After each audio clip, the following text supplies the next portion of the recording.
Yes. So Glenn has really talked about this, and I'm glad to know that a lot of your questions, I think, are going to be ones that we're able to address and talk about. So our focus today is really to gain a better understanding of what this test is and what this test isn't. And that way you're able to make a lot more sense of the report that comes back to you as a parent and understand your child's results and how you can support your child in learning and what might be conversations with your child's teacher in the future. And the other reason we're here today is really to understand more broadly, like Glenn was saying, how the limits and the advantages of standardized testing, sort of what we use it for in a productive sense, and what we sort of can't use it for to a degree. And we'll go into a little bit about why we do this, and really why we think it still holds some value for our students and for our school and for our teachers. So, a few things to know about MAP. First of all, it's not a timed test. Students have as much time to complete this test as they need.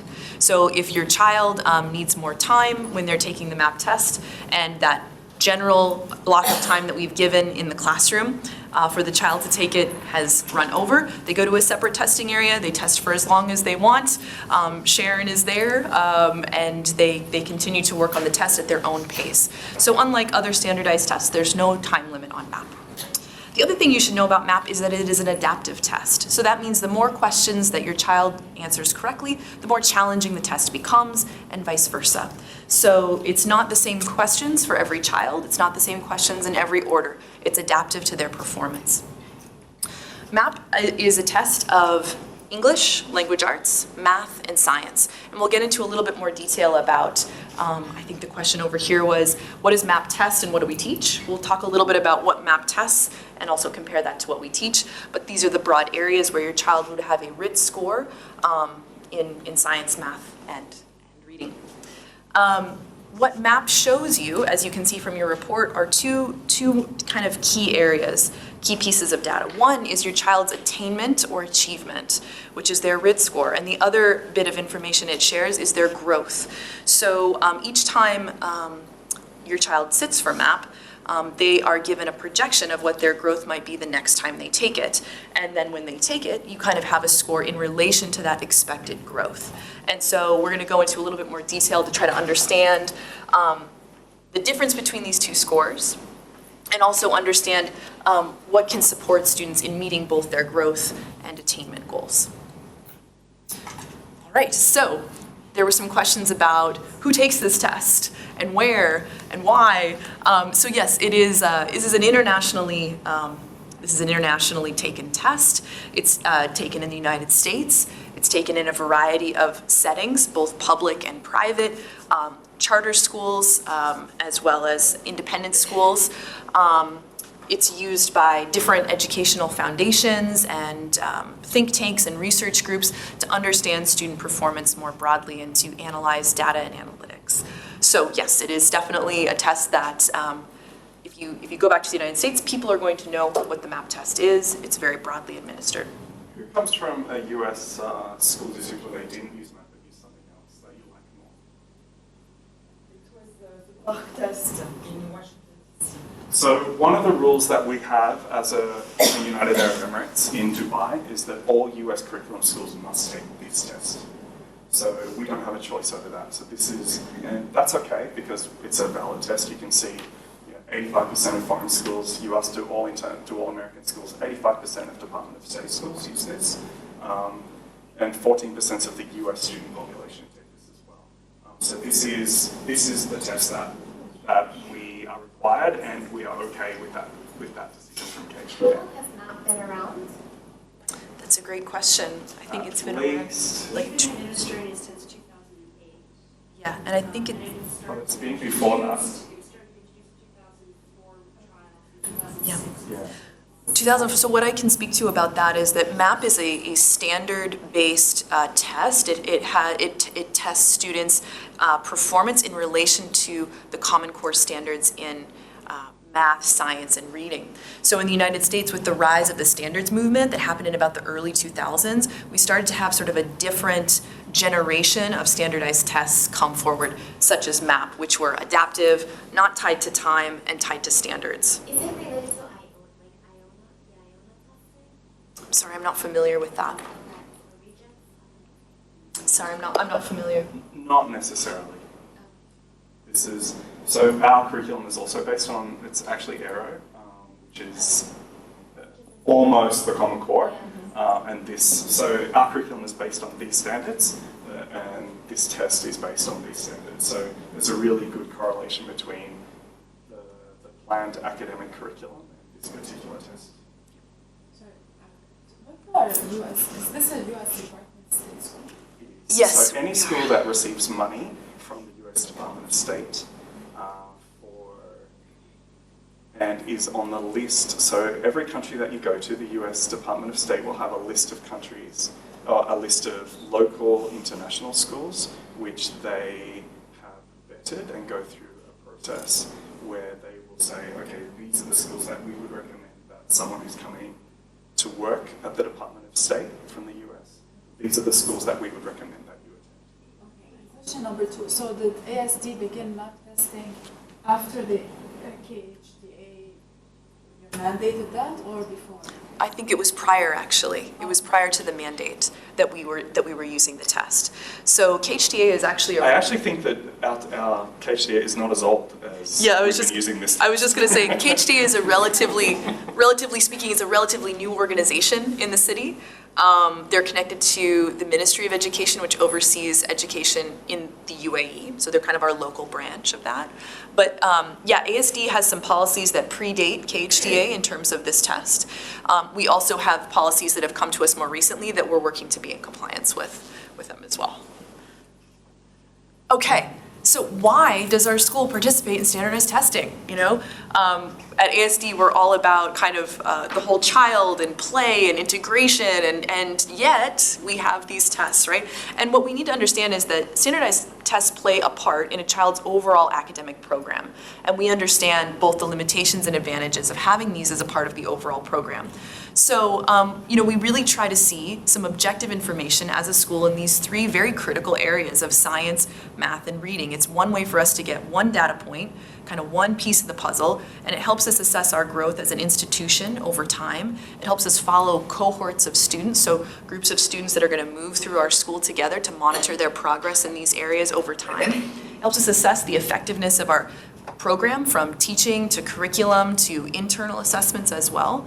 And it also helps us provide teachers really kind of specific and targeted and objective information on individual children's strengths and areas of growth, which they can take into consideration with other points of data. When we think about data, we often think about creating a triangle in which MAP is maybe one part of it, and then we have another assessment, could be internal, could be an external one like CAT4, and other classroom-based data, observations, student work, behavior, right? We try to put all those things together to try to get a sense of the whole child. So these are some reasons why we participate in standardized testing, aside from the fact that, you know, it is our mandate as a US curriculum school. So at ASD, we teach these 3 subjects, and we teach through these sort of broad categories of standards or goal areas. So in math, if your child is competent in math, we're looking for them to show competency and mastery in these areas here, right? So if a child is showing mathematical concepts and fluency, seeing structure and generalizing, these are all things that we teach through our curriculum, and we seek for students to sort of achieve a level of proficiency or mastery with over the course of the year. Same. We would argue that to be mathematically literate, you do need to do all of these things. So you need to not only understand the math, you need to be able to apply it in different situations, you need to be able to communicate it, you need to be able to look for patterns and then predict another pattern. So this is part of the reason why we teach these subjects, and it's our approach to teaching it, and it's also the approach of the Common Core. And so this is our philosophy around teaching these subjects.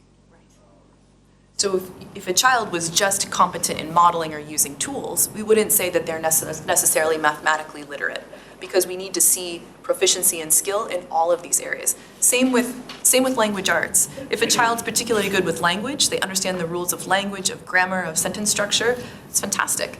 But would we say that they are completely literate in all these areas? No, we see this as a holistic set of competencies that students need to display and practice and master over time. So this is what MAP measures. Now this is hard to actually see, On my computer, it was much easier to see, but I will point it out to you. So what MAP does not measure everything that we teach. In fact, they only measure a small fraction of what we teach. So this is actually red, and the rest of this is black here. Okay, so what MAP tests in math are mathematical concepts and fluency. Only this. For language arts, MAP is a reading test. It only tests reading. I'm not going to get a sense of your child's language proficiency, their writing proficiency, for example. And in science, it's core concepts. That's because through NGSS, through our next generation science standards, we're not really able yet to have a standardized test that assess how well students can apply mathematical concepts, model, participate in scientific inquiry. So these are the areas that MAP measures. But as you can see, we teach and your students learn a whole lot more than that.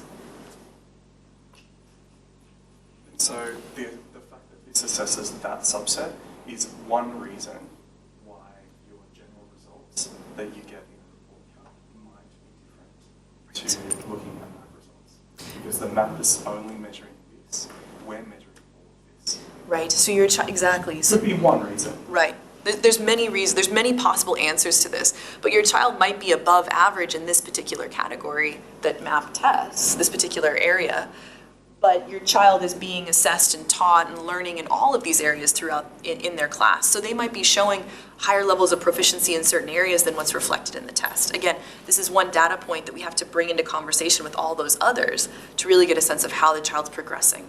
So you mentioned three types of references, Uh-huh. like the map, the CAT4 or other standardized testing, and the classroom assessment. What is the weighted average of map within these three? So how much do you base your assessment, your overall holistic assessment on the map? I think it depends. First of all, let me answer that one very basically, is that MAP testing doesn't factor into a child's grade or performance in class. It's totally separate from that. It doesn't factor in at all. Secondly, the importance of MAP and any standardized test or any point of data really depends on the question you're asking. So if I'm asking a really particular question about my students' reading abilities, I may look to MAP and really consider the goal areas and their scores, and I might look at that data very, very carefully in comparison to how they're performing with independent reading, how they're performing with reading fluency, in-class assessments that are happening. It really depends on the question. If I have a question about my child's writing, I'm not going to really look at MAP at all because it's not relevant. So I think in terms of how we weight data depends very much on the question we're asking and how that data can help us answer it. You were saying how within your learning department you encourage teachers or you show teachers that, a child might need help or something based on MAP scores, right? Then why is it that when we are concerned about an area with our child that is related to these three red ones, and then we go and ask the teacher, my daughter is consistently dropping in math, I'd like to have a meeting about it in math testing. And I also noticed that at home she, for example, doesn't understand. The consistent answer I've been getting for 3 years is, don't worry about math testing. Maybe she had a bad night's sleep, maybe she didn't have breakfast, which I'm sure she does every time. But when you see a consistent drop, the no breakfast and bad sleep and a snapshot of time does not satisfy me as an answer. Right. So why is You're there right, an that attitude? That wouldn't satisfy me. That wouldn't satisfy and so why me is there an either. attitude with the teachers whenever you approach about a concern with math? That they go, oh, don't worry about math. However, when you speak to middle school parents, they go, oh, don't listen to the teachers because in grade 5, they're going to look at their math test to place them in their math zones in grade 6. So we're getting a lot of Mixed messages. messages. Yeah, sure. And it's like the teachers don't want to touch this. Right. It's like, don't come to me with math. I will answer your question. Right. So, information, we're listening to you, we hear what you're saying. Yeah. You can imagine that in this kind of forum, we can't address a lot of what you're talking about. It wouldn't be right for us to address that because we don't know more about the situation. But you did say why would breakfast and the sleep thing because why I've would a been hearing teacher- it for 3 years and that answer? All I can say is that specific answer would not satisfy me Yeah. for 3 years either. yeah. So that's all we can really say about that for now. So I should have a meeting with you. Well, I think, let me just speak to the fact that as a school, we're working to increase our data literacy. both as administrators and as teachers. It's a goal area for us as a school. And later in the talk, I'm going to share with you some tools that MAP has developed called the student profile, which allow for teachers to look at, in more detail, the data around a specific child and think about that in terms of instructional practice. So we're just going to get into the report a little bit now. So if you are new or if your student has taken a MAP test for the first time, your other people's graphs might look like this and yours looks like this. That's because your child has done it for the first time. Nothing wrong. There's nothing wrong with Or it will look like a barcode. Yeah. That just means that this is the beginning of your journey, your child's journey, and so you're not going to be able to see. So you're not going to be able to see growth over time or attainment over time, but that's understandable. And it might be a little bit difficult for you to be able to see which dot means what because of the colours. Your child is the one with the blue dots around it. The one that's lower than your child is probably, statistically, the US grade level mean. And statistically, probably the higher one that you can't see is the ASD cohort.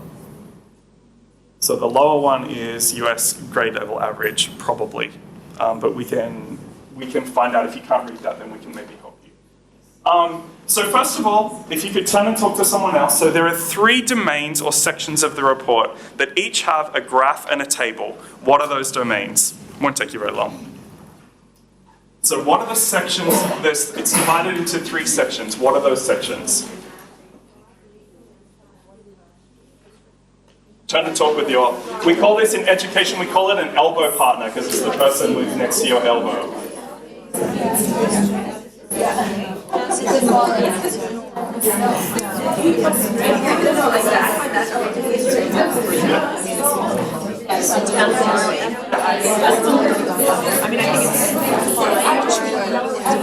Okay.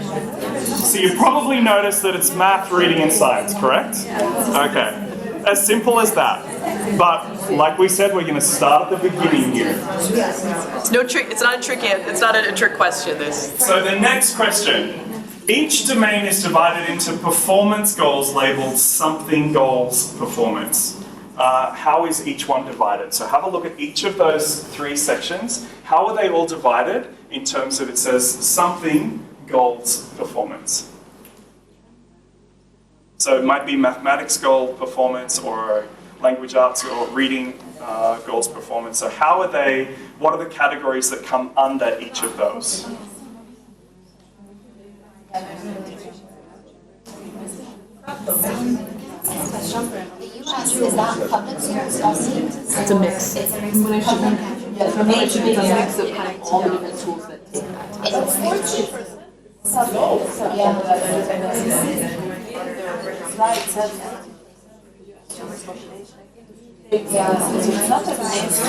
No, it's not, because typically in the United States, most schools are public schools. The majority of students are in public schools, and MAP tends to be administered not as prevalently in public schools because individual states will often have their own version of the MAP that they use. Because the United States is so large, individual states will have their own sort of assessment program. And so that's why we have not the full... Would it be more predominantly private then? It's heavily weighted on private versus public? So you'll see... For those that take it, it's probably even, but as you said, it's about 8.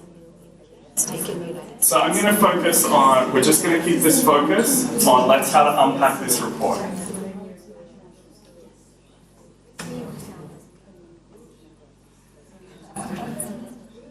So you can see that each part is divided into various areas down here. So math, there'll be geometry, statistics, probability, operations, so that you're able to see whether your child is relatively high, average, low in each of these areas, which will give you an idea about, which breaks the information down into areas of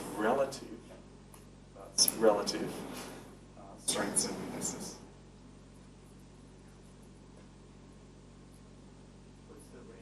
So it goes all the way from high to low. So some of them might be low average, some of them might be average high as well. So there's a scale of 5. And what it does is it indicates how your student compares. So you might think high in relation to what? High in relation to all other students who've taken the MAP test. Remember that. In the world, so both international, where we were looking at that internationally, and the US, and every student who's taken the test. So 8 million kids. So which line is that? That's down here. So this No, I is. mean The color is the the yellow. yellow. No, is it the yellow? It's actually this one, yeah. Kind of. Just the US norm. Yes. US, this is the US. So it's the 8 million, that's the group. Statistically,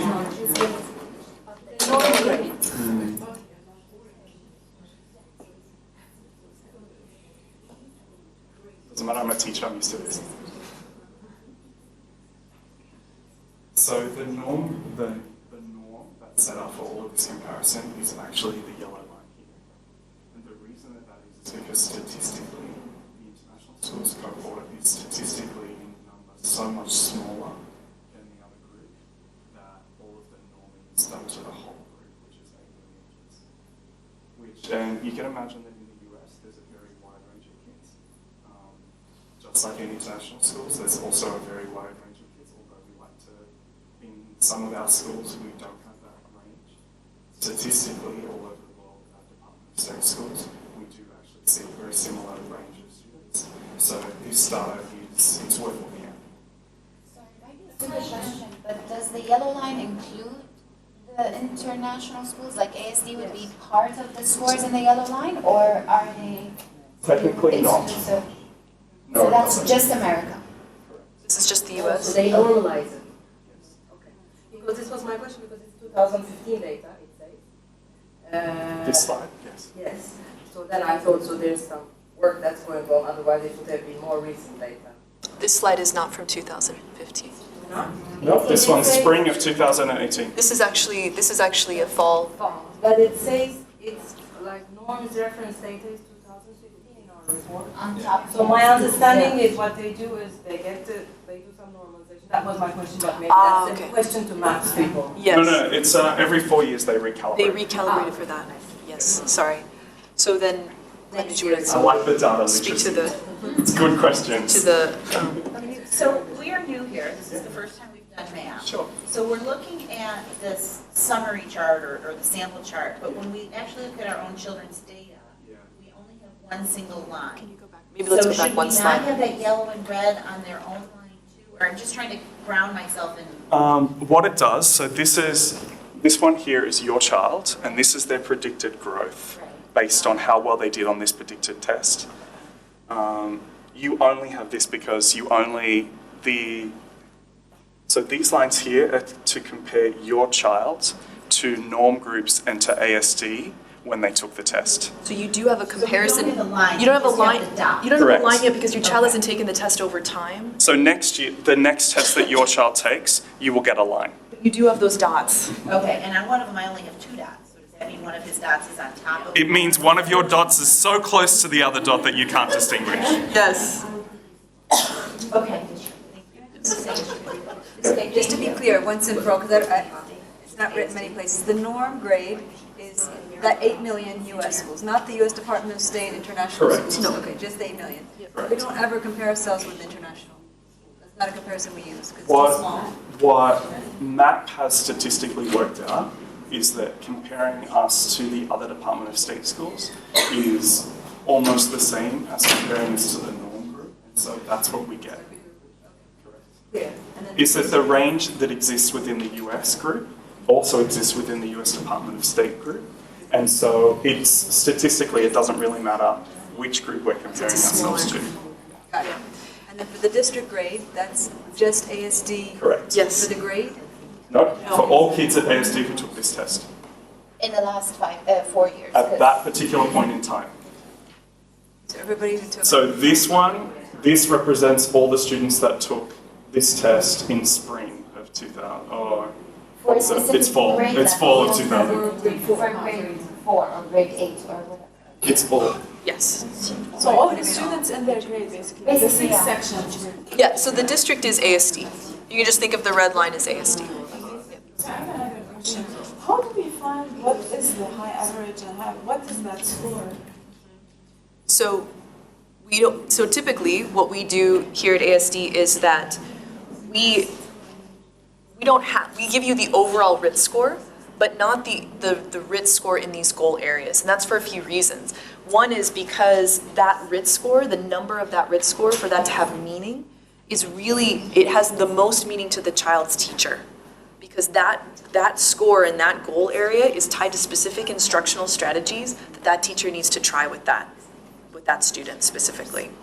So we feel that what's most helpful, most supportive of you understanding where your child is at are these descriptors right here. Because what they are is there's a level of detail there that we feel is harder to translate into the overall RIT score. How do those numbers all translate to the overall RIT score, and how does it relate to their growth and progress over time? So. I'm really conscious of time. We might answer the question. I know that we've technically got 20 more minutes, and we've only reached into one of the sections of this test. So I just want to go through some of these, and then if we could just keep some detailed questions. If you've got paper, write all over your paper. If you've got questions, you can ask afterwards. But I just want to make sure I just want to respect people's time for what we've planned for. So again, this line is ASD, this line is the USA.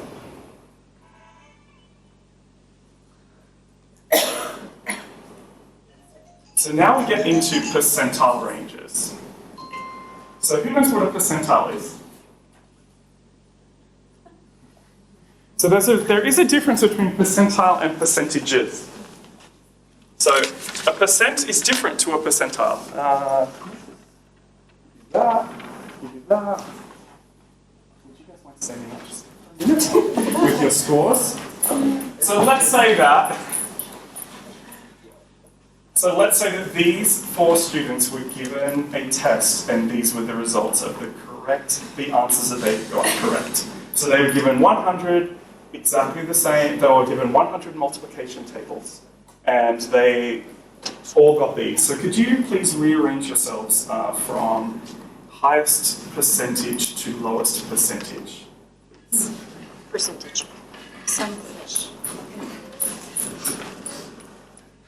Okay, so there's a difference here between percentile and percentage. So what happens is we divide all of the amount of people or the results, we divide that by 100, and then we're able to look at the percentile. So we take the results or the instances of that result, divide it by 100. So let's say that there was 1,000, that means that every 10 would then be a percentile, and we then rank, we use that to rank. So this person is actually in the 50th percentile, even though the result was 68%. So this person is in the 75th percentile, even though they got 71%. And this person is in the 25th percentile, even though they got 62%. So even though technically, if we were to say that 60% is a pass, this student passed, they're in the 25th percentile because of how they did in relation to everyone else. Do you understand the difference between percentage and percentile? Okay, thank you very much for being voluntold.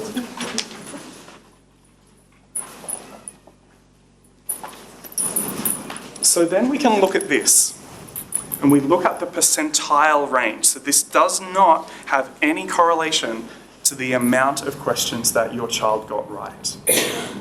In fact, this test is designed so that your child will get about 50% of the questions correct, because it constantly adjusts itself to being more or less difficult depending on your child's last answer. So let's say that I got this question correct, the next question, they jump up. I get that one wrong, it puts it down a little bit. Then I get that one right, it puts it up a little bit more because it knows that I didn't get this one right. And so what it's doing is it's responding and continuously trying to find the right point about my knowledge in that particular area. So that's what the test does. So it's designed so that 50% of the questions you should be getting wrong because it's constantly checking. Is this too hard? Yes, it is. Okay, that's good. That means more information so I know where to go next time. So what this does is that it shows that this student was in the 78th percentile. So that student did did better than 78% of students in the norm group. Who are the norm group? Correct. So against US students, this person at this particular time did better than 78% of students in whatever subject this was. So it also means that 22% of students did better in that subject, in that particular sitting or the test window at that particular time. Does that make sense? Yeah. And so, why is there a range there? Yeah. If they took a test again, they fall between that. Yeah, it's a predictability. So what this says is that if a student was to take this test, they're predicting based on the results and based on just how, you can imagine that if your child was taking this test for the first time, which many of your students are, they would imagine the range within about 45 questions. Imagine the range of questions that they'd have to be asking to find out exactly where that point is. When your child does the next test, they'll have that data from before and they'll be able to use it to kind of guesstimate where your child is so that their questions will be very, very tight. But in the beginning, of course, they have to ask a really easy one, a really hard one, a really easy one, and they have to keep going all the way through. How accurate is that? It's a good question. It's a good question. It's, all scales have a reliability, right? Would you rather that I test your luggage with this one, or would you rather I test your luggage with a scientific grade luggage, scale? Probably you're hoping that you would test your luggage with this one because you want to get, this is the less reliable scale. And so you want us to test it with this one because you want to get that extra pack of Twizzlers into your bag, right? You don't want the one at the airport. So this one, so what it's saying is that the reliability of this tool, they know that it's impossible because there are a whole lot of factors. They're saying that it's impossible for a kid to be able to exactly replicate their performance before. But it does say that if they were to take it, this is the likelihood. So they're actually factoring in the fact that the scale, they're recognizing that the scale is not always 100% accurate. Just because we're using this as a growth measure. Yes, So exactly. that's why we're using it as a growth measure to see what they get next time. Yeah.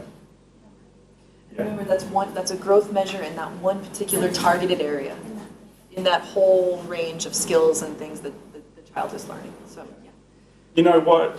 One thing that you can take away from this, that we take away from this all the time, is that yes, we have quite a reliable external test that we can benchmark our kids individually and class and grade-wise, but it's impossible to have the perfect test.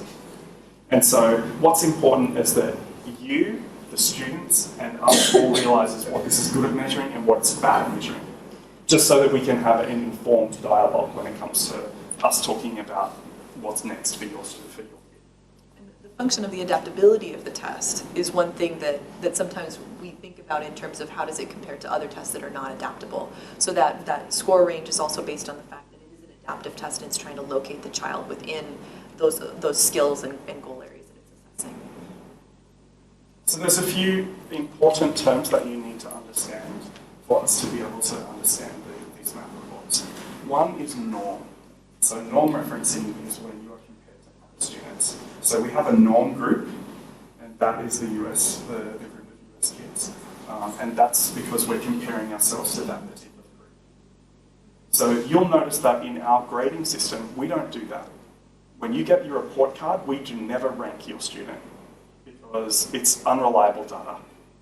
You would have to know very well the ins and outs of every other kid that your child was being compared to for that to be a reliable point of data for you. So we just don't give it. We give your child's grades in our own grading system against the standards which we're measuring our curriculum because it's external and it's more reliable. So proficiency, comparison to the achievement criteria. So this is what you see when you get grades from the school, is that there's a proficiency scale, and that is what the RIT is measuring against. So what the MAP test does is it creates a whole bunch of questions that are all tied to standards, and they point, so they'll find, okay, this is a great question. Where does this belong in terms of difficulty level along this scale, which the MAP has created? You won't see the word RIT anywhere else in the world, because it's MAP's own scale, which is why if you Google it, it's hard to find, right? So they will say, okay, according to our scale, the level of difficulty of this question is here. And the level of this question is here.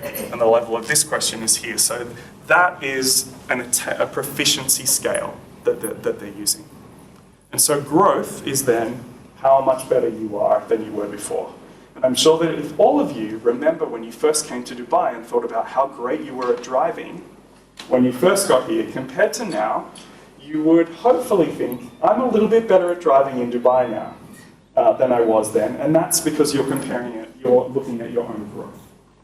And that's where we focus child education, because we know that kids knowing about where they are as learners, that's what helps in terms of learning. That's what all the science says. So the growth, you would see it within the percentile year on year, or the grade? There's actually a spot for that. So this is just a diagram for how exactly what I was saying about the level of difficulty in all of the questions. But you can also see that they acknowledge in every question that's answered that there's a standard error as well. So this is again like the percentile range. It's saying that they say that this question is here, but realistically, because of the way that questions are, there are factors here and here that might be affecting the ability of a child to be able to answer that score or answer that question. And so the reliability is, there is a factor of error. As this child takes more questions, as you can see, that margin of error decreases. The test is becoming smarter in a way. It's learning how the child is responding. And so the margin of error is less.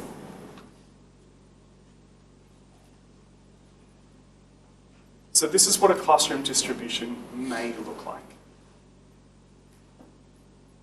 But the reports have actually changed just a little bit so that we don't see it like this. And we will show you today what they do look like. So this is I kind of explained this before. This is the RIT scale. And it kind of looks a little bit like a growth chart in that this could be, for girls from 2 to 20, this is what is the average, but normal is anywhere in between here, right? We all know this. I was a late bloomer. I came up to girls' shoulders until I was about 16. I'm not even kidding. And even though I'm quite tall now compared to a lot of you. But that was normal for me. And so we see normal, and it's important for us all to see normal and for kids to see normal as, it doesn't actually matter how fast you're getting there as long as you get there. And that all of this range is normal. So we also talked about the scale before looking at percentile. It's also the same with RIT. So the measurability, the factor that there could be errors in measuring this are also taken into consideration. And those, if you have a look at your report, there will be a RIT score, but there will be a range for that RIT score. So just take a moment, because I know we've been talking a lot and you haven't done much. Take a moment with your elbow partner to be able to just have a look at the range. What can you say about the range of error in the percentile for your child and the RIT over time? Sorry, I don't understand your question. So have a look at the range of error, so the standard error in the RIT and the percentile, and what happens to that range over time. Is it stable? Does it get smaller? Does it get larger? Is it inconsistent or is it consistent? Third grade. Yeah, that's true. For third grade, you have only 1 year. You have a look at the sample. Yeah, the sample might provide a huge chance.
That's projecting growth, but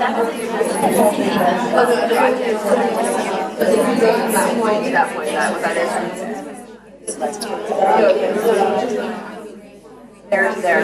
So please raise your right hand if your child's standard error has been consistent. Raise your right hand if it has narrowed at all. What do you mean? Has the range narrowed or is it larger? So maybe Line by line or over the years? Over time. So, for example, here there's a range of 6. Yeah. Here there's also a range of 6. So is it stable or is it getting smaller or larger? Stable. Yeah, it's pretty stable, right? So what that shows us is that the test is reliability in its unreliability. Is that standard error is reliable. That we can predict variability is what we're saying. We can predict variability because what we know about learning is there's a lot of variability. So what we're trying to do is take a measuring stick and put it on a process that looks a lot of different ways for each kid. And so having some error is expected. Having consistency in that error gives us some confidence that it's reliable in that students are performing in sort of the same window within each testing session. I hope this is a fair question to ask, but spring of 2015 to 24, fall of 2017 to 24, does that mean that that child's knowledge of this subject has not evolved in those 2 years? Yeah, According to this test. What we try and do is that we're looking for growth over time. And we put this example up because it's a real example. Sometimes kids' results dip. And then if a kid's result dips once, we're not alarmed by that. It just is a question of why that happens so that we can go in and kind of ask a few questions. If it dips over time, that for us is a big problem. So that's when we get concerned. A dip in performance of one test, all of you have had your nasty moments in the car where you wouldn't like to be judged on that particular moment where you made that mistake. And so that's the same. Over time, we expect growth. In an individual case by case, sometimes that just doesn't happen. And so the important part is for us to work out why that is. And I think statistically, it is okay to 24 to 24. It doesn't mean they remain the same because, well, relatively maybe they remain the same. But if if that 8 million has grown, that means if it's the same, your child has stayed at the same level relative to others. But it doesn't mean there was no growth. Maybe everybody has grown to a certain level. So compared to many bases, it might have remained the same. But of course, they are growing because they're learning more things. But the population has grown at the same level. Yeah, This is not a comparison. That's percentile, absolutely true. For RIT, that does actually mean that they're at the same. That they're at the same level. But what that could mean is that your child has spent half a year getting much better at writing, and that their reading is stable. Or it could mean that your kid has just really blown it out of the park, and that they're sitting at a place where you're happy, the teachers are happy, and the relative weakness is not something that's measured by this test. And so we're spending a lot of time making sure that your child has the basis of investigation skills of how to write up an inquiry so that they're able to progress in science. There's some fundamental skills that we might have been working on with your child in other areas of science which aren't measured by this test. And so that could be, like we said, this is a point of data which we need to think about and just ask questions why. What Does it mean when the RIT is like, let's say it's up and down within a certain degree, but the percentile is consistently going down?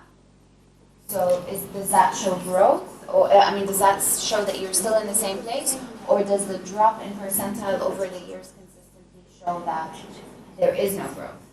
That would, the second is So there isn't growth because the percentile is consistently dropping, even if the RIT stays within the same parameters more or less. what that says is comparatively to others, Yeah. they're not doing as well. The RIT, you have to look at both. They're telling you two Look at different both. things. Yeah. So the RIT is telling you attainment according to a scale. Okay.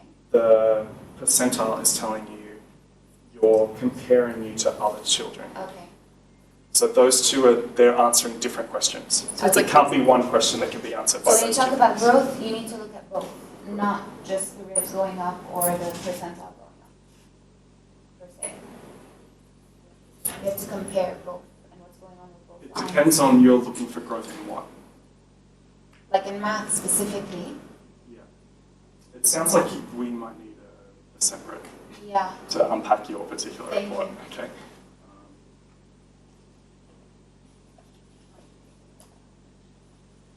So this also then, in the growth projection, it should, and this is where it's really fun for those of you who are taking this test for the first time, but what it does say is that it looks at all the other kids who've taken that test for the first time, looked at the variability in how easy it was for them to get to a place where they could lock in on your child's results. And based on the variability and how tight that was, they're making a prediction about where you might be next in the next testing session. For all of the other people who have had this test before, they look statistically at all of the different 8 million people who had a similar journey to your child, and then predicted what their next step is probable in terms of RIT. Which means, just to understand it, in this example, Yes. saying the 5, let's look at spring 2018. So they're saying when they take this test again, it's measured again in spring 2019. You see that? It's always in spring they're putting the... It's always in spring. So they're expecting the RIT range, instead of 240, it would be 245. Is that what it predicted? Yes, that's correct. But it's also saying that it's probable that it will be somewhere in this range. It's saying that the So- growth of that should be somewhere in that range. So it would be 5 within the range of 237 to 243. So the 10 becomes a -2, what happened there? Like that they instance- expected growth of 10 in spring 16, and then in spring 17, the kid didn't grow and actually went down by 2. That's the correct question to ask. That's right. So what happened?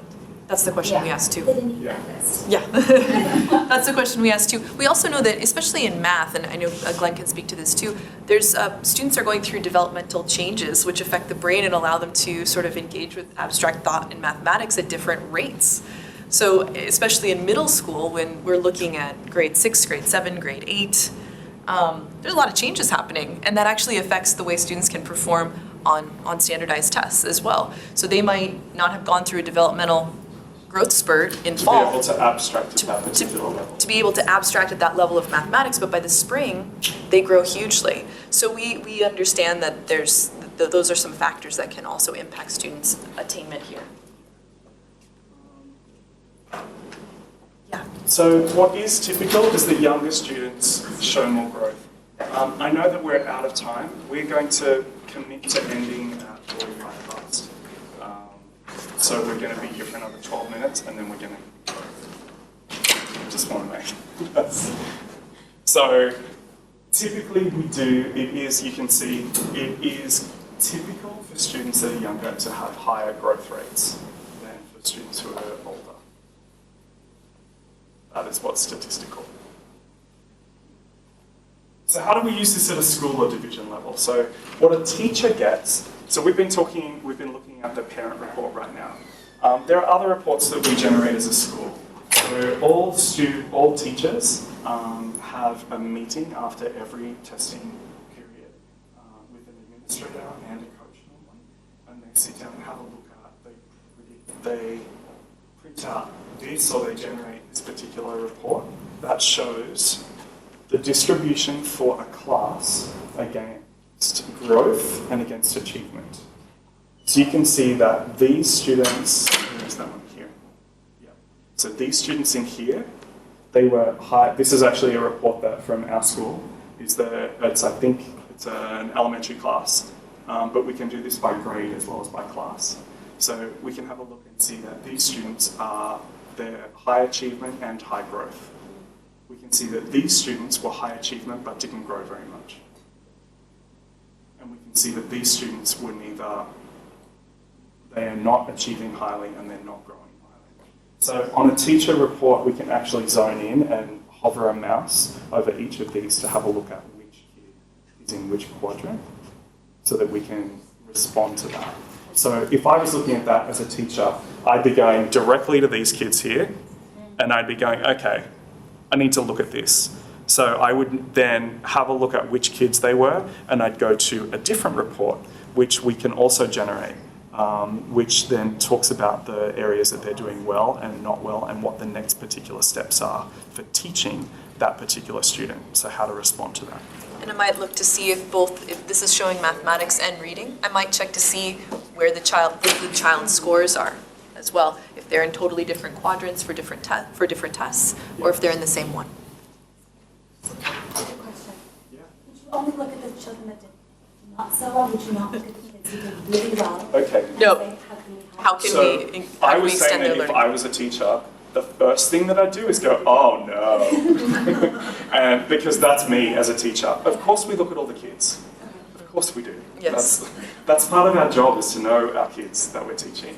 So I'm sorry if I didn't say it, but the first thing that I would do as a teacher is go, who am I failing? So yeah, and what we're really trying to do is we're trying to teach to the edge. So we're going to say, what's going on with this child?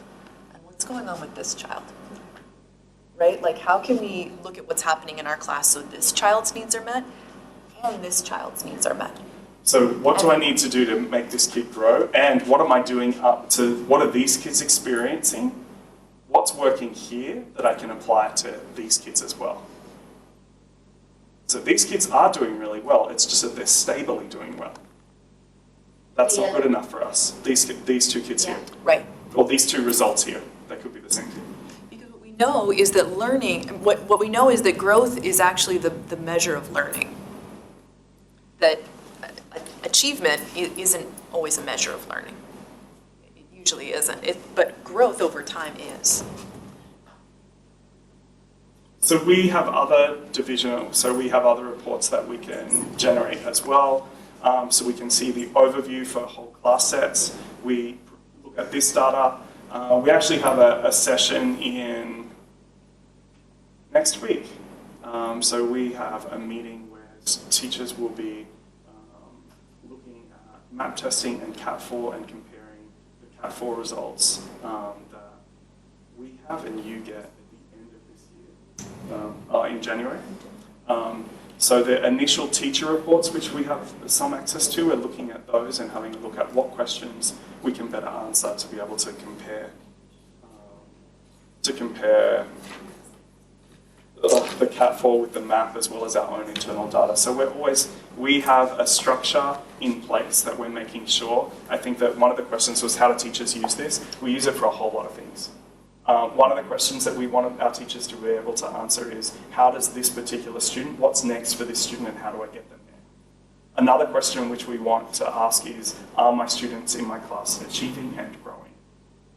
Another question that we want our teachers to be able to ask is, does my internal assessments correlate with my external assessments? And so we're constantly in those three areas especially, but there are other ones. For those children that need extra support, what are the data points that are most critical for us to be able to look at, and how do we use those to be able to look to see if a child needs or does not need other support? So in all those different areas, we're constantly working with teachers to be able to, so their expectations that are on teachers to be able to use this information to be able to make those decisions. We don't need that. So this is a screenshot. That's okay. Yes, so this is a screenshot of what MAP is calling the student profile. This is something that teachers use to really understand an individual student. When we looked at all those different reports, they were kind of at class level comparisons. This is really zoning in on one particular child. Along the top here, you can kind of see their RIT scores, just it's sort of like tabs in a file. The teacher can click on it and can get all of this data kind of separated out. When the teacher clicks here, what they can see are different areas, different instructional areas the child might be ready to try, ready to learn next, that they might need some reteaching on, or that they are attaining at a pretty consistent level on. When we look here at kind of the advantages of this tool, one thing that it really helps teachers do is identify goal areas, where to kind of the student can focus their efforts between now and the next MAP cycle in terms of a particular goal area. So maybe they really need to do some growing in informational texts, looking at reading nonfiction. So they might set a growth goal of, I'm gonna try to read some magazines, I'm gonna try to read some blogs, I'm gonna try to do this on a regular basis to try to bring up this and increase my growth in this area of literacy. Yeah. Do we get to see this on our child? No, this is actually for teachers. This is an instructional tool for teachers. We'll never find out what we can do at home, for example. You can find out what you can do at home. I mean, your teacher has the teacher has access to this, and so by having a meeting with that teacher, For in 6th grade, who would that teacher be? Is your language arts? Either the language arts teacher, math teacher, or science teacher. Yeah.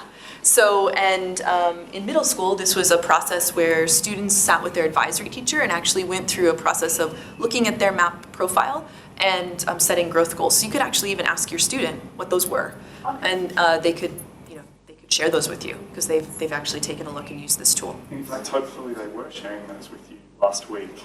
Yeah. In the library before you Right. saw. So that's the basis upon which they were setting those goals was this data. Yeah, but that was, I mean, with my child and my brother, that was very vague of just what they wanted to do. I didn't see her use any of this data. So if you have a question about that, again, it can be really helpful sometimes just to say, I want to look at my child's MAP scores and talk about them more with you. Asking the teacher, the teachers have all been trained in the middle school with this tool in the math, language arts, and science departments to look at it with you. Just 2 quick questions. Does this MAP testing continue to grade 12? Great question. So actually, we test in MAP from grades 3 to grade 8. Students no longer take the MAP test in the high school, and that's because our students at ASD were attaining at such a high level with MAP tests in high school. It wasn't a useful tool for us to see growth or to see their attainment. They were sort of topping out of the test. So now in grades 9 and 10, students take the PSAT geared towards students in that level. And so they get an evidence-based reading and writing score and a mathematics score. And those are the external sort of benchmarks we use in terms of data points for high school students. Next question. When is the next MAP cycle? It's in the spring. And Sharon, maybe you can help me with this, thinking about when we open the window just after spring break. Yes. Yeah, so that it's quite a long window because we're moving lots and lots of students through it, about 3 weeks. Thank you. Thanks a lot.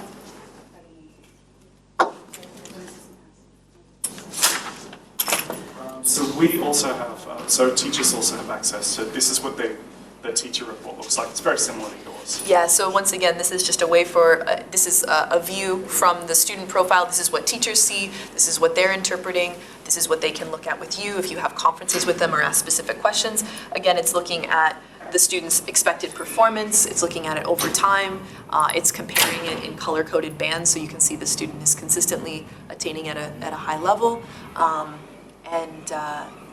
And again, they're giving, what's helpful about this tool is they're taking these scores and putting them in relation to specific instructional strategies or areas that the student might be ready to try. So these are just some, we don't have time for this. These are just some questions that, if you want to take a photo, these are just questions that you might want to ask yourself about. yeah. So, as a result of this, what was unexpected from the data that you saw about your own child? It's always good to kind of ask yourself questions when you get the report about what the data is actually telling you, so that you can have a conversation with your kid and a conversation with your teachers. go through. So one thing that we would like from you is, your kids do this all the time. If you say 2 stars, I know which they'll know about it, and you might have seen it. What we'd like on a post-it note, if possible, to hand to us is 2 things that you learned today, and 1 thing that you wish that you had. 2 stars, something that you wish that it wasn't satisfied with today, so that we can make this better.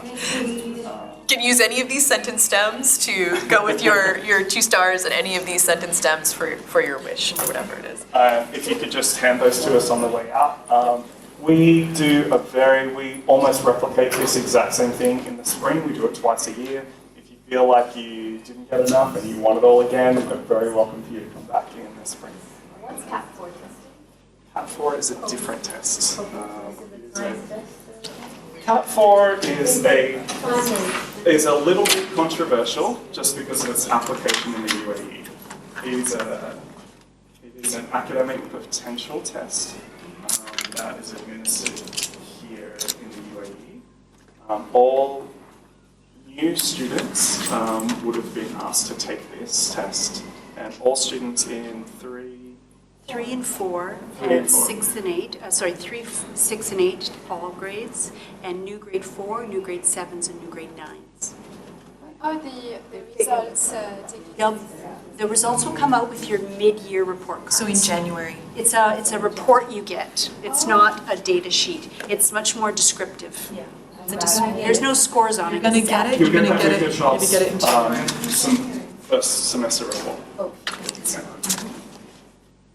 Yeah. Controversial, why? The application of it in the UAE is controversial because They do it all school.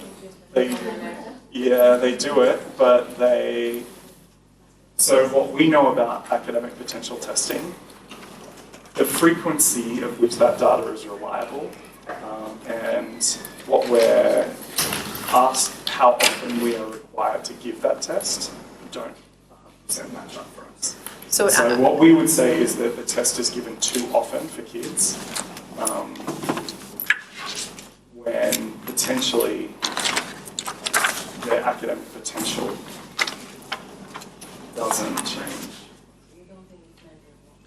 So academic potential is measured. Academic potential is not a number that necessarily changes over a child's lifetime. It's something that maybe you can measure in a child maybe 2, maximum 3 times overall. So, like, for example, grade 3, they have taken it right now because for exam, they will take it again at another point. Yep. They will take it again in 2 years' time, and us, from an educational perspective, that's a lot of testing for a number that's really not going to change. Yes. And so that's why we've been thinking and about. what changes, like, even if there is potential, what is the result? Right. Like, oh. Great questions. Questions we're asking as well. Some countries they do that, but then they have special classes for really like Right. potentials. And it's not- or we don't. But when the number doesn't, like if for some students, they will actually have to take it again next year, even though they've tested this year, because they were new this year. And we don't see that as a good use of your child's time. My Okay. son had to do the CAP test applied when we applied to school. Yeah. He did the test and then he did it again now. Yes. Yes. I know, it's a lot of, and sometimes those tests your child takes when they come are actually not stored as their official CAT or MAP score. They're used more as just sort of in sort of a diagnostic or an inventory test. And they won't let that, the system won't let that count for us. So which we is can't frustrating. exempt your child, and it's a long test, we know. So, yeah. So part of it is also negotiating with the provider of the test. So we realize that we went over time. Thank you so much for giving up some of your time for us. Thank you. Thank you. Really appreciate it.